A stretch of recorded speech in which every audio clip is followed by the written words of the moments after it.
कामा दिशा भक्तस्त्या यथा भक्तेश्वरे मन। मन कैसे भी लगाओ लेकिन भगवान में लगाओ।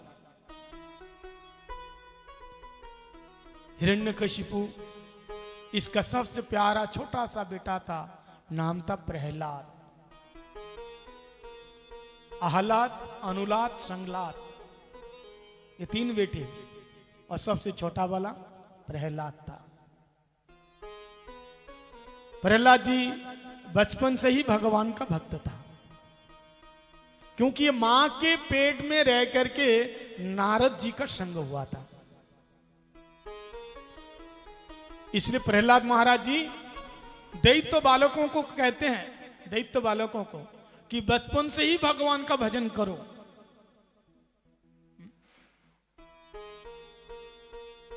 बुढ़ापे में भजन नहीं होता। बोले महाराज वो तो सब ठीक है, लेकिन जब प्रहलाद जी भक्ति विष्णु का भक्ति कर रहा था तो हिरण्यकशिपु बाधा नहीं दिया। बोले दिया तो बहुत था लेकिन रोक नहीं पाया। ये ऐसा संक्रामण रोग है महाराज, अगर एक प्रहलाद किसी गांव में दिखाई दे, कुछ दिनों के बाद सारे ही प्रहलाद नजर आएगा, सारे लोगों को प्रहलाद बना देगा। जैसे कोरोना संक्रामण रोग है, ऐसा ही एक भक्ति एक रोग है कोरोना की तरह संक्रामण। अगर तुम्हारे गांव में कोई एक तिलक माला पहनने वाला चला गया तो समझो 10 साल के बाद गांव के आधे लोग को तिलकधारी हो जाएगा, कंठीधारी हो जाएगा। धीरे धीरे वो फैलता है। हिरण्यकशिपु को जब पता चला कि प्रहलाद भक्ति करते हैं, उसको उठा के ले गया, बेटा ऐसा नहीं करना, क्योंकि वो हमारा शत्रु है। तेरे चाचा जी को मार डाला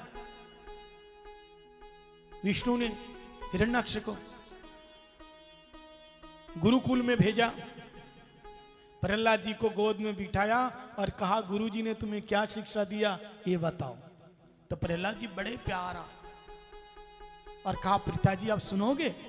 बोले हाँ सुनूंगा, बताओ। लेकिन उसके जो गुरुजी थे ना, षंड अमर्क, शुक्राचार्य के 2 बेटे, ये नास्तिक, एक बहरा और एक अंधा। बहरा क्या बोलेगा और अंधा क्या दिखाएगा। लेकिन प्रहलाद जानते हैं ये हमारे गुरु नहीं है, हमारे गुरुजी तो नारद जी है। तो नारद जी से मैंने जो सीखा है विद्या, वो अपने पिताजी को सुनाऊंगा। और उन्होंने कहा तत्साधु मन्ने सुरवर्ज देहि नाम सदा समुद्विग्न धियाम सतद्ग्रयाम हित्वात्मपातं गृहंधकूपम वनम गतो जत हरिमाश्रय।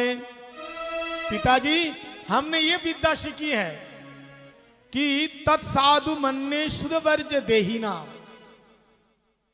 समुद्विग्ना सत असत ग्रहा। हमारा जो मन संसार में लगा हुआ है सत असत वस्तु में, वहां से खींच करके पिताजी आप भगवान में लगाओ और गृह अंधकूपम हित्वा त्यक्त्वा। ये संसार क्या अंधकुआं है, इसको छोड़ करके आप जंगल में जाओ, वनम गच्छेत, और हरि का आश्रय लेकर के हरि का भजन करो। अच्छा एक बात बताइए, ये गृह अंधकूपम क्यों बताया, अंधकुआं क्यों बताया? जो गृहस्थ है, अगर किसी गृहस्थी को बोलो तुम अंधकुआं में पड़े हो, डांडा लेके आएंगे आपको मारने के लिए, अच्छा ऐसा बोलते हो। लेकिन यहां समझने वाली बात यह है, केवल समझना है कि गृह अंधकूपम मतलब 2 तरह के लोग होते हैं गृहस्थी में, एक गृह मेधी और एक गृहस्थो। जो गृह मेधी है, जो भगवान की भक्ति नहीं करते, भजन नहीं करते, केवल आहार निद्रा भय मैथुनांच, ये 4 चीजों में जिंदगी गुजारा करते हैं।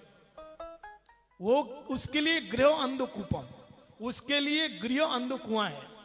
लेकिन जो सदगुरु चरणाश्रित होकर के, घंटी पहन करके, तिलक लगा करके घर में गोपाल जी रखा, गोपाल जी की सेवा करते हैं, तो गृहस्थ अंधकुआं नहीं है। जे दिन गृह भजन देखी गृह ते गोलोक भाई, वो घर घर नहीं है, वो बैकुंठ है। तो कहते पिताजी, पिताजी तो भजन करती नहीं हरि का, सारा दिन मैं करते रहते हैं।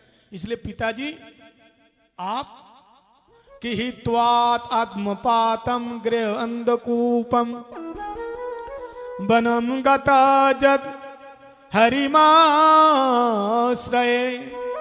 अब वन में जाओ और हरि का भजन करो। अब महाराज जब ये बात सुना हिरण्यकशिपु तो बड़े नाराज हो गए।